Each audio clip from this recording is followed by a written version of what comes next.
কখনো কি কেউ নারীদের বুদ্ধিমত্তাকে সত্যিই বোঝার চেষ্টা করেছে?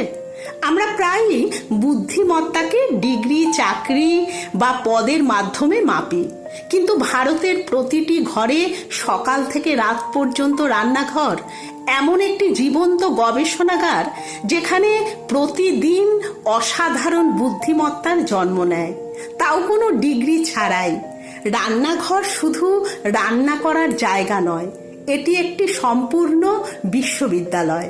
গণিতের ক্ষেত্রে কতজনের জন্য কতটা আটা লাগবে, কতটা চাল লাগবে, নুন, লঙ্কা, মশলার সঠিক পরিমাণ, বেঁচে যাওয়া সবজির পরদিন নতুন রূপ, এসবই কাগজ কলম ছাড়া শুধু অভিজ্ঞতা আর আন্দাজে।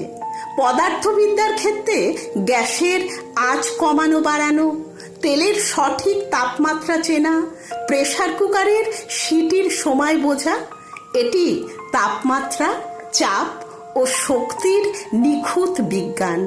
রসায়নের ক্ষেত্রে মশলার ভারসাম্য, ডালের ঘনত্ব, দুধ কেটে যাওয়া থেকে বাঁচানো, আটার নরম ভাব, প্রতিটি পদ এক একটি রাসায়নিক পরীক্ষার চেয়ে কম নয়। ব্যবস্থাপনার ক্ষেত্রে যদি বলেন, সেখানেও একসাথে ৩-৪টি পদ রান্না করা, সবাইকে সময় মতো খাবার দেওয়া, কম সময়ে বেশি কাজ, এটি কোনো বড় কোম্পানির ম্যানেজমেন্টের চেয়ে কম নয়। পর্যবেক্ষণ ক্ষমতা যদি বলেন, সেখানেও সে অনন্যা।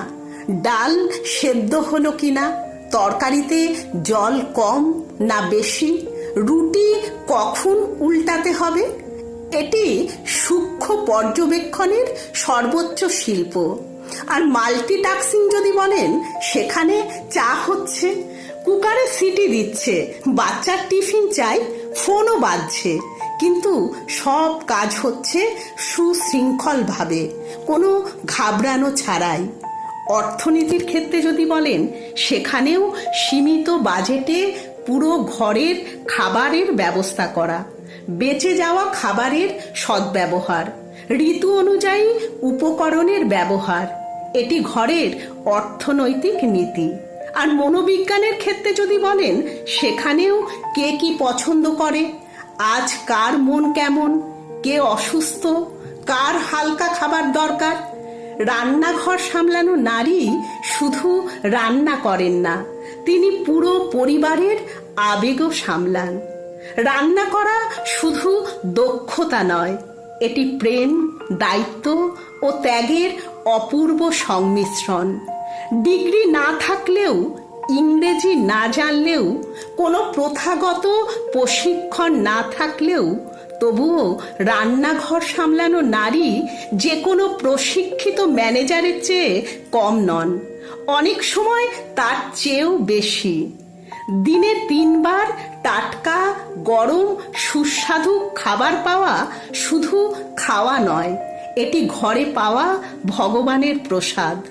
তাই খাওয়ার আগে এক মুহূর্ত থেমে যান, সেই মা, স্ত্রী, বোন বা মেয়েকে মন থেকে ধন্যবাদ জানান, যিনি রোজ নিজের ভালোবাসা দিয়ে ঘরকে ঘর করে তোলেন।